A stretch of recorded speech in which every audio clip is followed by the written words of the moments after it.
the world problems are getting increasingly more complex.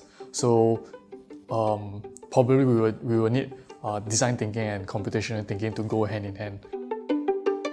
Welcome to Stuck in Design, where our founders share candid conversations about design, creativity, and business. Let's begin.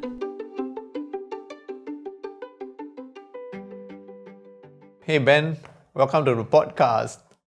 Yeah, maybe you can share a little bit about what you do at Stuck. Yeah, so I'm working as a creative technologist in Start, but the word creative technologist is relatively new and it could mean actually quite different roles in different industries. So like in a typical software house, the creative technologist is actually the bridge between the UI UX team and the development team. But here at Stark, I'm the bridge between the design team and the development team. So in Stark, the development team could be either the software developer or the hardware developer.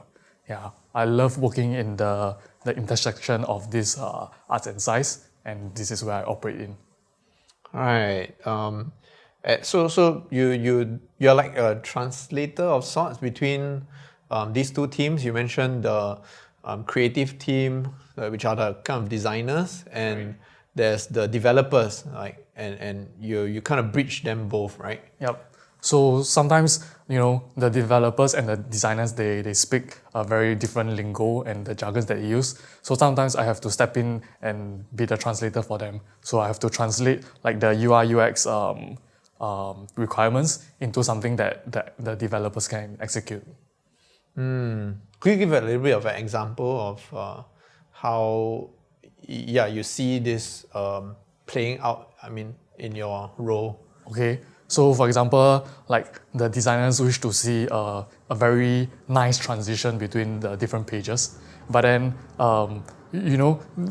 they are using words and emotions to portray this kind of transitions that they want, but it doesn't mean anything to the developers. So that's where I step in and I understand what the designers are trying to gun for, and then I will tell the developers that, hey, the designers actually wanted a ease transition, so it's like slow in and slow out. So that's like the nice transition that they are going for. So I have to translate design requirements into a lingo that probably the developers can understand.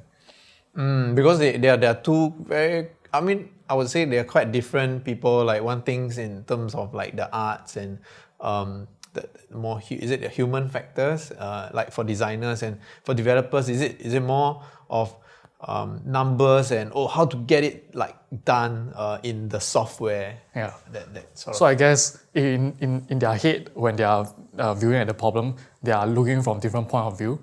Whereas the designers will be thinking of how the users will be experiencing the app or interacting with the object. But the developers are thinking of how to execute these kind of things. So back of their mind, they will not be thinking about all the human factors or how cool or what's the nice transitions about the app. So that's where I have to step in and help to translate some of those human factors factors into the final deliverable. Okay.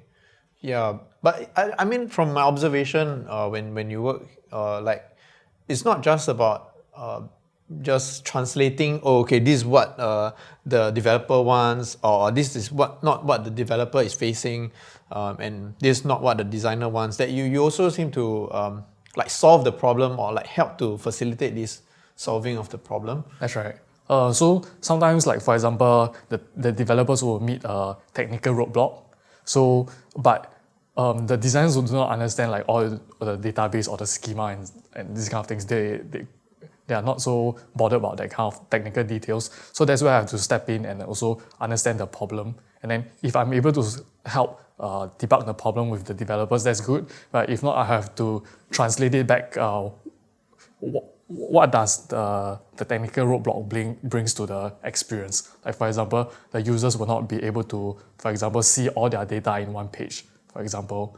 Yeah, so I have to translate it back into what the designers can understand, and then probably the designers would think about how to circumvent this problem. Do we split the information into two pages, or we would disseminate the information to the users on a page-by-page basis?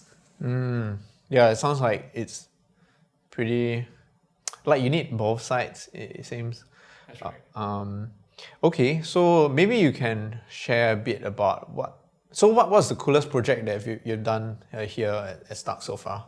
I think I've done quite a few cool projects in Stark in my time in Stark. So one of the projects that was pretty cool to me was actually one of the projects that I did last year for FMCG company. So this design is actually comprises of a screen and a interactive touch point. So the users will stand in front of the interactive touch point and then interact with it, and then the screen would change. And then after he selects everything, a sample will be dispensed to him. So the company wish to use this touch point to give out free samples to the users. So you can imagine this like in the atrium of a shopping center. So the shoppers will actually just stand up in front of the interactive object and then just select whichever samples that they want, and then they will be able to get the samples. Oh, so almost like a museum exhibit, that kind of like interactive experience where you, like you mentioned, you get a sample in the end, is it? Yeah, so it's an immersive experience. So there's sound, there's lights, and there's moving animations and stuff like this. So it's actually quite a nice touch point for the users. Yeah, oh, okay. That sounds really, really fun. But I imagine the back end would be pretty crazy. Yeah. So the whole project can actually be broken down into three main aspects. So there is the shell, and then there is the hardware selection, and then there is the software integration. Yeah. So for the hardware selection, right, we actually have a lot of moving parts in this touch point. There is the dispensing of those samples. So we have to find a way to actually store the samples and safely deliver it to the hands of the users. So there's actually a lot of moving parts. And then on the fabrication of the shell, because we chose quite an organic structure for the look of the touch point, we actually had to use 3D printing to print out this shell. It was quite an adventurous endeavor, because this 3D print is actually about 1 meter tall. Yeah. So usually the 3D prints that we print in-house are only about a few centimeters to maybe 20 centimeters tall, but this print is actually 1 meter tall. So we had to get an external printer to kind of like print such a big shell. I see. The challenges being that it's not stable. Is it the?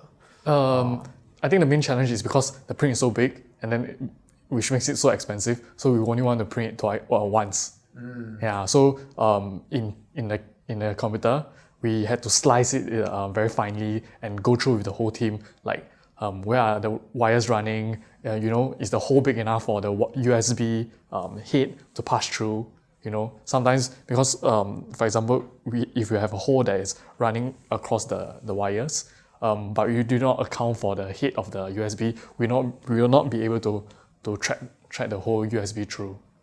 I see. So you guys chopped up this structure into different like portions so that you guys can run through like a mock setup of the whole design. Yeah. Right. Even the assembly of it, is it like? That's right. To a certain extent, we went through the whole assembly of the whole structure. Wow. Okay. Yeah. Like where are the structural elements? Where would all the hardwares be residing in? Yes. Wow, I think that's because you mentioned that the cost of this prototype is quite high. Like you don't want to like mess up when after you get it printed already, right? So kind of you have to take every precaution you can to mitigate all these issues before you actually purchase the thing. That's right. Okay. I think it's through the act of overcoming all these obstacles, which made this project to be the coolest project that I've made so far. Right, and maybe you can share a bit about, like take us into the challenges and you mentioned three sections of, like this whole setup, like it consisted of the 3D printing, the hardware selection, and software selection. Maybe you can share a bit more about the 3D printing. Okay, so the 3D printing, we are using, because it's such a tall structure, we had to have the object to be quite rigid. So in the end we chose ABS. So ABS was stable enough. The dimension is stable enough, and it's able to print up to 1 meter tall. Yeah. So we had to try different materials, types of printings, and different companies to see which one match our requirements. Right. ABS as opposed to like PLA, is it? Yeah, so there's different types of printing methods, but for the height, we had to use ABS. That's one of the more economical and dimensionally stable material. Yeah. So for the software side, we actually met with a lot of challenges as well. Yeah, because the device is actually communicating with a computer, so there was a lot of protocol being handled by the two parties. Yeah, so we had to use a lot of Bluetooth protocols and stuff like this in order for the two computers to kind of like communicate with each other. Because it is, you mentioned it's a video experience as well, and there's this delivery. It's not just you just after a user do an action, then it just plays a video. It's not so simple. It's not so simple. So depending on which samples that the user select, so we have to play the according video, and then when a video ends, our sample has to be delivered on the same timing. So there was a lot of communications between the two devices. And how about the hardware selection? So hardware selection, I think one of the biggest challenge was actually trying to get a very silent servo. Yeah, because we have a lot of moving parts in this prototype. So we were trying to find the most silent servos to be used in this prototype. We do not want to, because of the grinding sound of the servos, to hinder the whole experience of the users. Right. It's not like, because servos, the cheaper ones, is it like they're more like yeah. So we actually bought from the cheapest range to the most expensive range. Yeah, but quite amazingly, it is the cheaper one which performed to our specs. Yeah. Right. Wow. That's quite interesting. Okay. I think thanks for sharing about that really cool project and the challenges that you face. Maybe we can move to this thing about computational thinking. I think we had this conversation just casually, but what is computational thinking, and like how can we understand it if I have never heard of this term? Okay, so computational thinking is actually a way of thinking. So unlike design thinking, where it's iterative and prescriptive framework, this computational thinking is more of like a way of how you view a problem. Yeah. So like there is 4 main pillars of computational thinking. So there is decompositioning, where you break down a big hairy problem into smaller manageable parts. So and then there is also abstraction. So from this problem, you abstract out what is the most critical aspect. Yeah. And then there is also pattern recognition. So sometimes you take the time to sit down and analyze the said problem. Probably you can find some emerging patterns and you'll be able to solve it in a more efficient way. There's computational thinking and I mean, yeah. There's actually one last part, which is actually the logical thinking behind computational thinking, which is you change all your solutions into a kind of like a instructions or recipe, so that other people is able to follow. Right. Yeah, just like a recipe, a person who is not a baker will be able to follow step by step and recreate a cake. So that's the sequential part of the computational thinking. Yeah. You mentioned. Could you just say again what are that core things like abstraction? That's right. Decomposition, pattern recognition, and last but not least is to change it into a series of steps that other people is able to follow.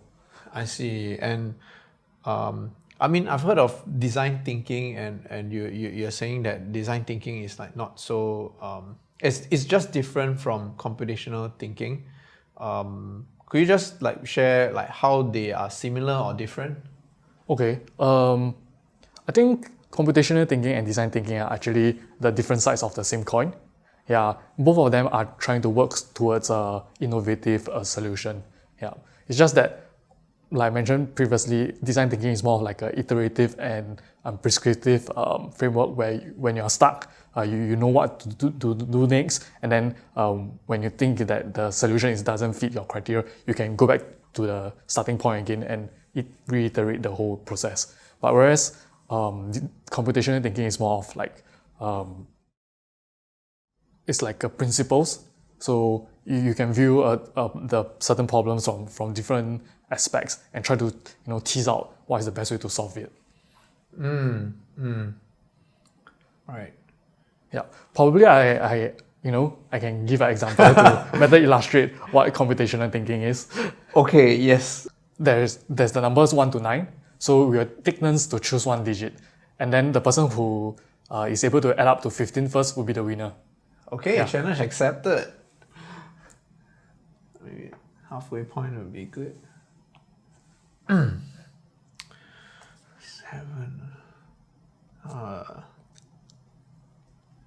Maybe go with 4. Okay. What? That's like 4, 11. Right. Let's. Wow, I need to. Okay. You realize you're stuck. Yeah. Yeah. So this game could seem like it's quite complex, and the strategy behind is not so clear cut. But through let me rearrange this thing into another format, and probably you'll be able to better play this game. Yeah. So let me rearrange these numbers again. So just so happen, all these numbers is able to add up into a thing called a magic square. So I'll start by having all these numbers here.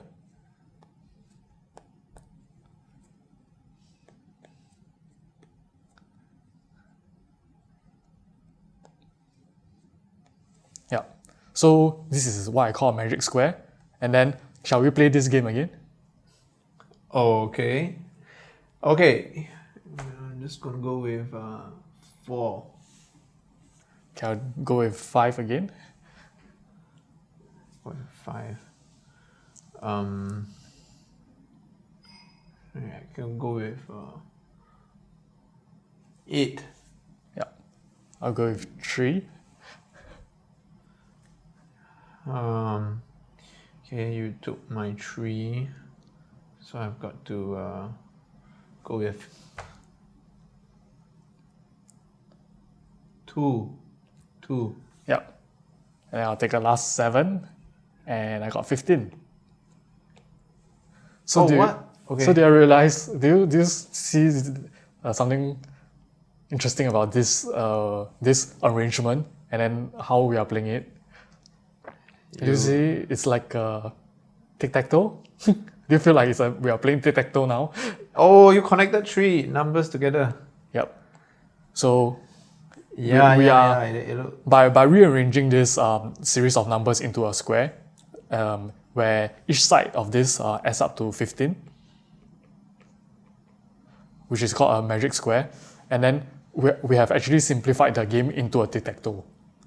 Yeah. So through abstraction and decomposition of this rearrangement of this series of numbers, we are able to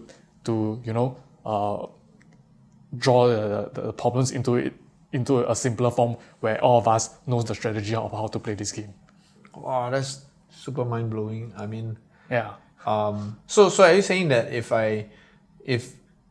I played this game with the mindset of the tic-tac-toe, That's right. and not considering like the okay, I need to add up to 15, and I try and play with that strategy, I will be able to win. That's right.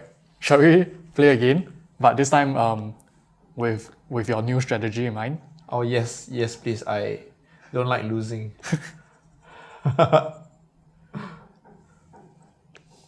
So I just placed the numbers here again.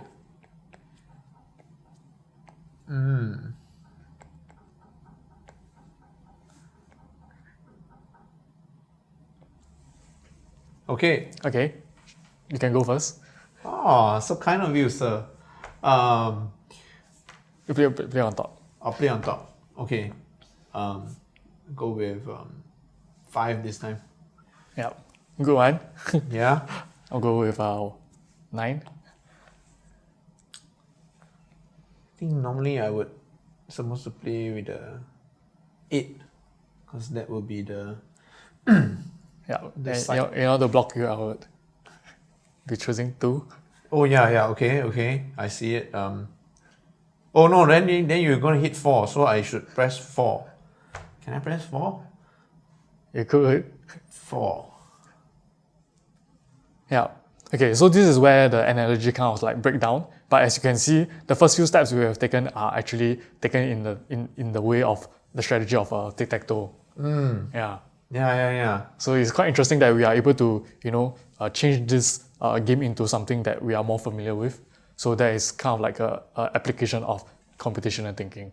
So changing some complex problem, we funnel it down, we abstract it, try to see if there's any patterns in it, and then we come with a slightly different strategy to approach this problem.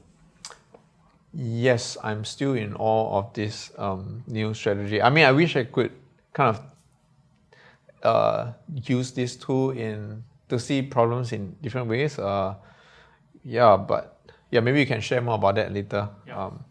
Where do you think we'll be heading in the future? Like, I mean, as your role as a creative technologist, where are we heading? Are we heading to more human kind of design or more computational kind of things? So I think the world problems are getting increasingly more complex. So probably we will need design thinking and computational thinking to go hand in hand, or arts and science to go hand in hand, because if problems like climate change or societal behavioral change, all this cannot be only affected by just technology alone. Probably you need some human factors to ease things out. Yeah. So both of these has to go hand in hand in order to solve more complex problems. So like I mean, in your opinion, like the future is not just going to be so efficient, computational kind of thing, but it's also not going to be so like artistic in that sense that has to be some blend between both fields. Is that what you mean? Yeah, that's right. So like a interactive touch point without, as in an art without the technology is just a stationary art, and technology without the arts could be very hard to use or not very intuitive to use, so it will not be used as well. So therefore, I do see like there's going to be a fusion between the arts and science for all the different complex problems that we are facing in the near future. Thanks for joining us today, and we'll see you next week on Stuck in Design.